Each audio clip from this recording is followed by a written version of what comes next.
Во најновиот извештај на Freedom House, Слободата и печатот се оценува дека токму демократски избраните лидери прават експлицитни обиди да ги замолчат критичките медиумски гласови. Ерозијата на слободата на медиумите, како што се наведува, е симптом, но и придонесувач за распаѓањето на другите демократски институции и принципи, факт што сам по себе е особено алармантен. Според извештајот на Freedom House се отвараат и нови форми на репресија и во отворените општества, а овој тренд е најакутен во Европа, досега најголемиот бастион на добро воспоставените слободи.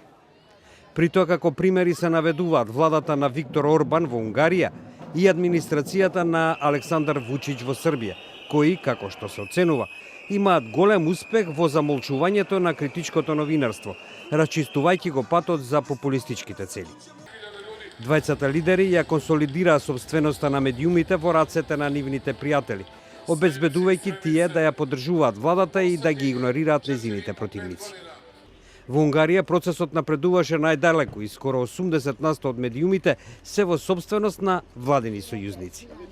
Во извештајот на Freedom House се додава и тоа дека во последниве години слободата на печатот дојде под невообичаен притисок во Соединетите држави, земја која важи за водечка демократска сила во светот.